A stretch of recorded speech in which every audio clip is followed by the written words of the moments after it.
My name's Phil Smith, and I'm a professor in the Department of Special Education. Although most of the time I don't really feel like a special education professor. I feel like something else. I'll talk about that in a minute. I'm also the director of the Brehm Center for Special Education Research and Scholarship. I've been working at EMU for 12 years, 10 months, 16 days, something like that. I don't see myself as a professor of special education um, because special education isn't working for me anymore. Um, it doesn't, in my opinion, doesn't meet the needs of disabled people, disabled children. So I'm a white guy. Um, so I'm white. I'm male. Um, Cis male, I guess specifically. You should look that up. CIS dash male. Middle class. Um, I got a whole bunch of letters after my name. Some of them mean something to me, some of them don't. One of the ways that I identify myself is as a disabled person. So I have a disability.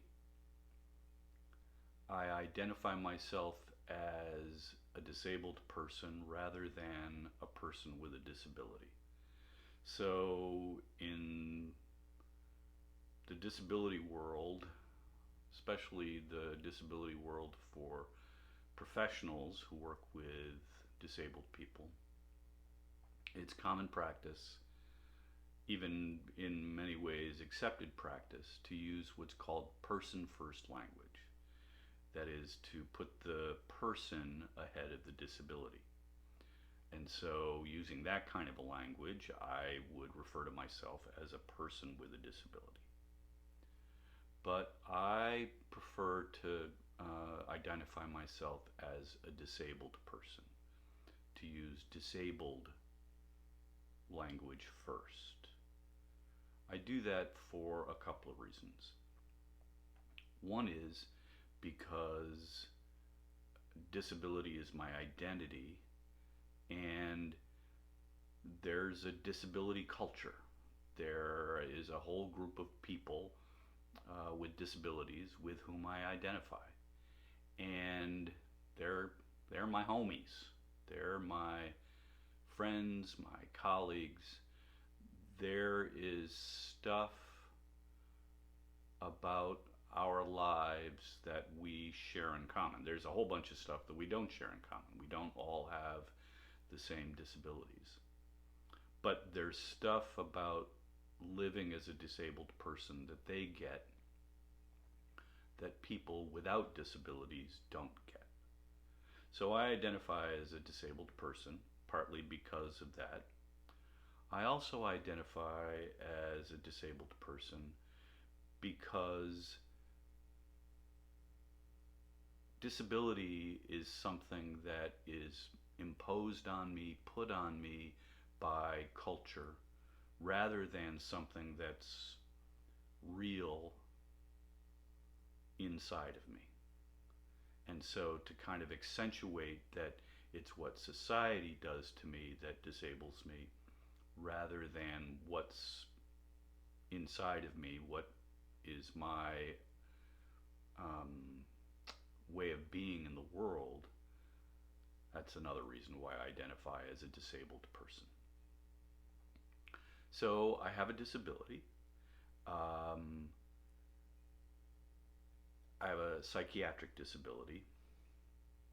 And so the thing about psychiatric disabilities is most of the time It's a hidden disability. That is, if you were to see me in a video or see me in my office or teaching a class, most of the time you would say, Phil doesn't have a disability.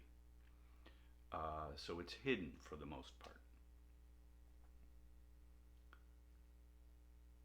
Because it's a hidden disability, I can sometimes choose to pass, um, to act and look as if I don't have a disability until I out myself, as I'm doing here to you in this video.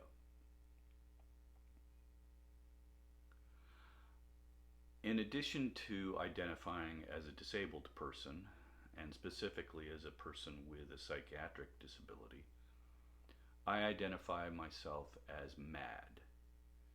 So there's a whole activism movement, scholarship field of MAD studies.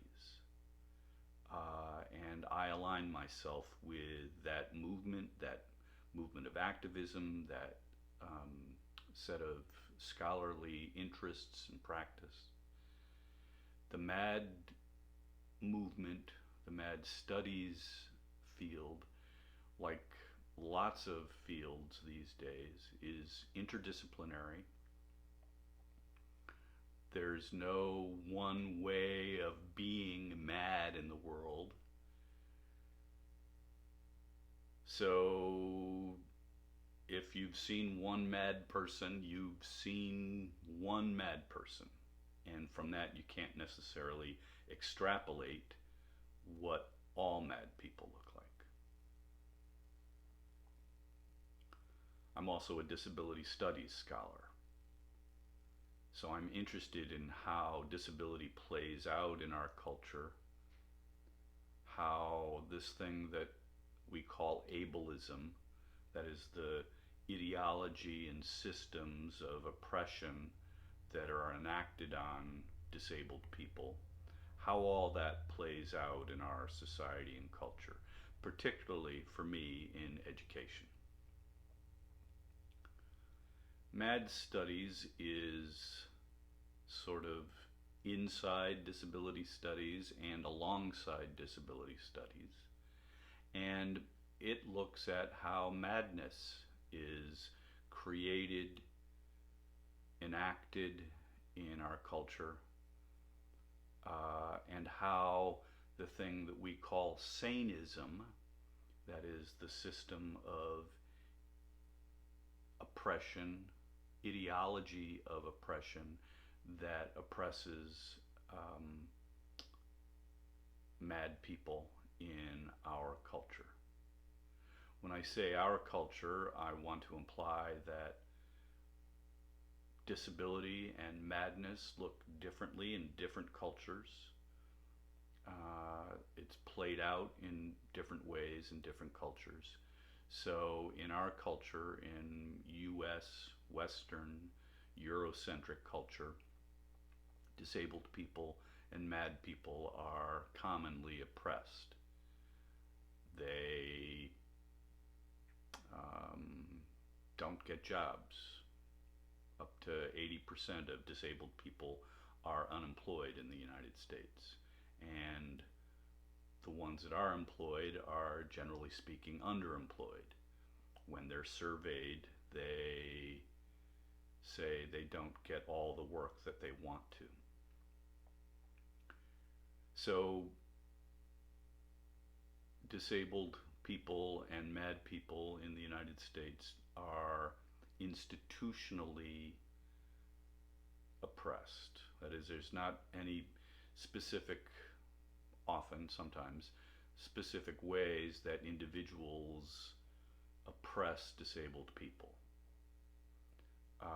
It's often built into the systems and structures and institutions of our culture.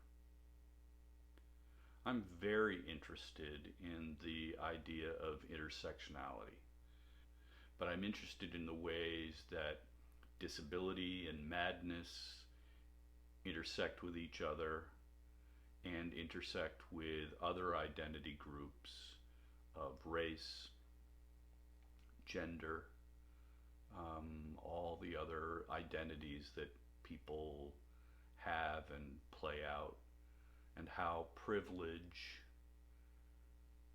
able bodied privilege, sane privilege, um, plays out in our culture, who benefits from those